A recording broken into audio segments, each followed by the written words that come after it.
کسی ایک کے پاس چونکہ اکثریت نہیں ہے تو کسی دو پولیٹیکل پارٹیز کو مل کر حکومت بنانی ہے. ابھی کامل علی آغا صاحب جب ایک بات کہہ رہے تھے تو میں ایک بات یقیناً یہ ضرور پوائنٹ آؤٹ کرنا چاہتی ہوں کہ ایک طرف تو یہ اپوزیشن لیڈر بنا رہے ہیں وہ یونیفیکیشن بلاک کو جس کو انہوں نے علیحدہ کیا ہے, دوسری طرف یہ اس کے سہارے پر اپنی گورنمنٹ چلانا چاہ رہے ہیں.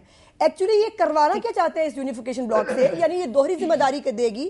ایک تو یہ اس حکومت کو پاور فراہم کرے گی کھڑے رہنے کے لیے, دوسرا یہ ہے کہ یہ اپوزیشن کی ذمہ داریاں بھی یہ سنبھالیں گے. دیکھیں یہ بڑی عجیب و غریب بات ہے اور پاکستان کی سیاست کے اندر خاص طور پہ میں سمجھتی ہوں جہاں قانون اور آئین کی بہت بات کی جاتی ہے وہاں قانون اور آئین کا اس طرح سے مذاق نہیں اڑایا جانا چاہیے.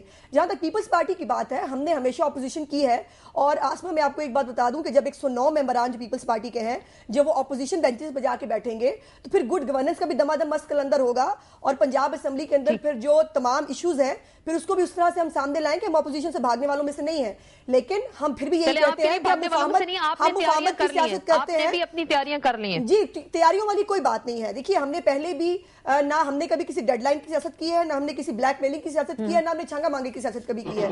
سو یہ ان کی میں سمجھتی ہوں کہ ہمیں بالکل ایک خلوص نیت کے ساتھ ہم اس ایجنڈے پر آگے چل بھی رہے تھے, بہت سے کام ہوئے بھی, بہت سے کاموں پہ اور کچھ وقت میں وہ بھی ہو جائیں گے, لیکن اس کو اگر بلیک میلنگ کے ذریعے ڈنڈے کے زور پہ یہ کہا جائے, لیکن ہم دوبارہ میں یہ کہوں گی کہ ہم پھر بھی مفاہمت کی سیاست کی بات کریں گے.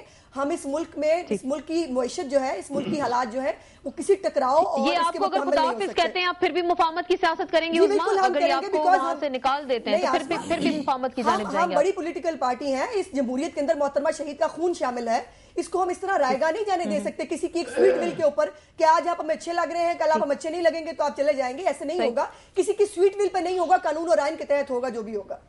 آئین اور قانون کی بات آپ نے کی, آپ سے میں نے اب بات کرنا چاہوں گی, تینوں کی آپ نے بات سن لی. آپ کیا کہتے ہیں کہ 3 سال تو گزار دیے ایسے, پھر اب ایجنڈے بھی دے دیے, اس پہ عمل درآمد نہ ہوا, پھر کہا جا رہا ہے کہ 24 گھنٹے بھی نہیں دیں گے, تو آپ کو کیا لگا ہے کیا واقعی یہ لوگ سنجیدہ ہیں یا پھر آلٹرنیٹو قیادت کی بات ہوتی ہے اور مذہبی جماعتوں کا جو الائنس بننے جا رہا ہے, آپ لوگ کچھ تبدیلی لا سکتے ہیں سب میں؟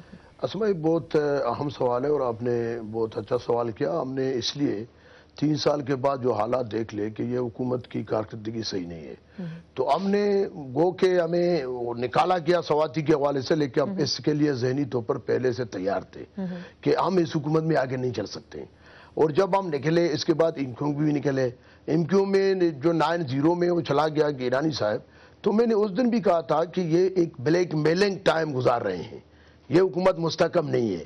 اور وہ ایک انجیکشن لگایا ایم کیو نے اور وہ بھی ابھی بھی کابینہ میں آنے کے لیے تیار نہیں ہے. تو اس لیے میں سمجھتا ہوں کہ یہ جو ڈیمانڈ بھی نواز شریف نے دی وہ میں بھی سمجھتا ہوں کہ کوئی ڈرامہ ہے. یہ ڈیمانڈ تو سب جماعتوں کا تھا کہ مہنگائی ختم کرو, کرپشن ختم کرو, یہ ساری نئی باتیں تو نہیں ہیں. 3 سال سے اس نے فرینڈلی اپوزیشن کا کردار ادا کیا, تو مجھے نہیں لگتا ہے کہ پنجاب کے وزیر اعظم کو ہٹائیں.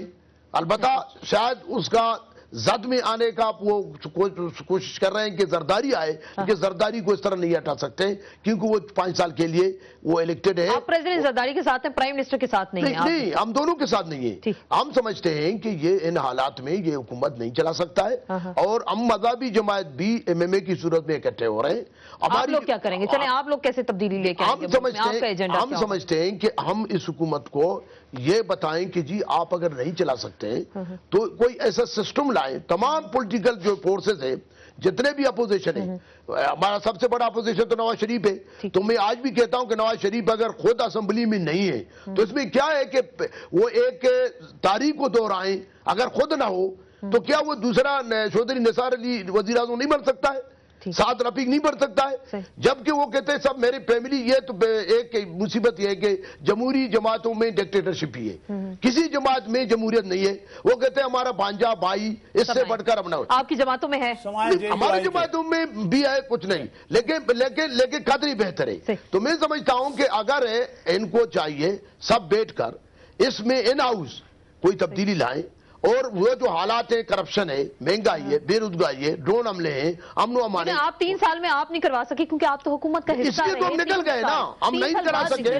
ہمارے دیکھو نا, ہمارے اتحادی جماعت سے کوئی مشورہ نہیں کیا گیا. موجودہ حکومت نے کسی علاقائی جماعت کو انہوں نے مشورہ نہیں کیا. تو ساری نااہلی موجودہ حکومت بالکل, یہ ملک کو میں سمجھتا ہوں کہ عاصمت غیر دانستہ طور پر امریکہ چلا رہا ہے.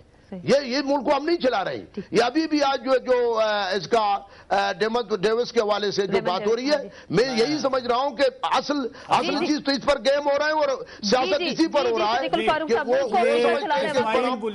سیاست کریں. بڑے اچھے سادہ معصوم سے بھولے بھالے سے آدمی ہیں, انہیں پتہ ہی کچھ نہیں ہے بیچاروں کو. ان کی ایک تو پارٹی میں بڑی زبردست جمہوریت ہے, اور انہوں نے جو ان کی پارٹی نے بڑا زبردست اسلام نافذ کر دیا تھا صوبہ سرحد میں, اور اب جو 3 سال یہاں ملے رہے ہیں انہوں نے سارا جو ہے وہ پیپلز پارٹی کا تعاون اس کے ساتھ کر کے ملکی حالات مسائل حل کر دیے. بس خالی اعظم سواتی کو ڈسمس جب کیا گیا تو پھر اس وقت انہیں بڑا غصہ آیا اور انہوں نے کہا جناب ہم جا رہے ہیں.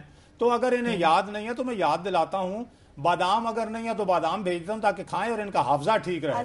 تو دوسری میں یہ عرض کروں گا, میں ایک بات اور عرض کروں گا فاروق صاحب, میں سمجھتا ہوں کہ اگر بادام آپ کھائیں, کیونکہ نواز شریف نے 10 سال کے لیے پاکستان کو بیچ کر سعودی شاہ سے دوسری بات میں عرض کروں گا, جان بخشی کرے, وہاں جا کے بھی مولانا فضل الرحمان ملتے رہے ہیں میاں صاحب سے, تو بادام نواز شریف کا ہے. اچھا سنیں اچھا دوسری بات کی ہے گڈ گورننس کی. بھائی یہ انہوں نے عظما بہن نے گڈ گورننس کی تو بات خود آصف علی زرداری صاحب نے کی ہے کہ پنجاب میں گڈ گورننس ہے. البتہ انہوں نے کہا کہ ہماری پیپلز پارٹی کی وجہ سے ہے, اور جب گڈ گورننس پنجاب میں ہے پارٹی کی وجہ سے سن لینا, تو انہیں 19 پوائنٹ یاد آ گئے. انہوں نے کہا نہیں گڈ گورننس نہیں ہے. راجہ ریاض صاحب کو ہو سکتا ہے عظما بخاری صاحب کو بھی یہی یاد آ جائے کہ گڈ گورننس نہیں ہے, تو یہ اپنے ذرا آصف زرداری صاحب سے پوچھیں. مجھے پہلے تو آپ لوگ تو مجھے ایک تو بلیدی صاحب کی ایک دو باتوں پہ مجھے جو ہے, ایک تو یہ اتنی جمہوریت ہے کہ جب کیبنٹ بننے کی باری آئی تو فضل الرحمان صاحب نے اپنے بھائی کا نام سب سے پہلے دیا تھا کیبنٹ میں شامل کرنے کے لیے. دوسری بات یہ ہے کہ آج بھی یہ گورنمنٹ کے ساتھ نہیں ہے, پرائم منسٹر جو ہے وہ بالکل برے ہیں, ان سے حکومت نہیں چل رہی, لیکن کشمیر کمیٹی کے آج بھی چیئرمین ہے, اسلامک آئیڈیالوجی کونسل جو ہے اس کی صدارت آج بھی ان کے پاس ہے. تو دیکھیے بات یہ ہے کہ اس طرح سے صرف میڈیا کے ساتھ کھیلنے سے ایشوز جو ہیں وہ حل نہیں ہوتے. دوسری بات جہاں تک مجھے یاد کرایا جا رہا ہے صدیق الفاروق صاحب نے, اگر صدیق الفاروق صاحب پوری اگر پریزیڈنٹ صاحب کی اس تقریر کے یہ پرابلم ہوتا ہے کہ جب ایک آپ فکرہ اچک لیتے ہیں, ریفرنس ٹو کانٹیکسٹ آپ چھوڑ دیتے ہیں. انہوں نے اس گڈ گورننس کی بات تنزیہ کہی کہ آج اگر حکومت چل رہی ہے تو پیپلز پارٹی کی وجہ سے چل رہی ہے. وہاں پہ جو گڈ گورننس ہے انہوں نے تنزیہ انداز میں کہا, جو گڈ گورننس ہے اس کی تو آج ساری دنیا میں جو ہے وہ آج اوور ڈرافٹ پنجاب حکومت چل رہی ہے. ہم قرضے لے کر پنجاب حکومت جو ہے وہ اس وقت دیوالیہ ہو چکی ہے. تندوروں میں آپ نے پیسے ڈال کے لوگوں کو آپ نے سڑکوں پر میں گڈ گورننس ہے یا پنجاب میں گڈ گورننس ہے؟ میں آغا صاحب سے پوچھ لوں نا, گڈ گورننس پنجاب میں ہے یا صرف وفاق میں, پھر ہم اس کو آگے بڑھاتے ہیں. آج آسما آج کا نوائے وقت اٹھا لیں, میں نے صرف آج ایک اخبار پڑھا ہے, اس میں جو میں نے خبر پڑھی ہے پتہ نہیں کتنے کروڑ کی لاہور میں کل ایک دن کے اندر ڈکیتیاں ہوئی ہیں. آپ اندازہ کر لیں کہ صرف لاہور شہر کے اندر لا اینڈ آرڈر کی یہ سچویشن ہے. اور آپ کے سامنے ہی ہے یہ ڈیوس والا معاملہ, کس طریقے سے 3 بندوں کو جو ہے وہ قتل کر دیا گیا سرے عام کرتبہ چوک کے اندر. مزنگ چنگی جو لاہور شہر کا سب سے بڑا چوک ہے, سب سے جو آمد و رفت والا اور سب سے زیادہ رش والا جو چوک ہے, اس کے اندر یہ حادثہ ہوا.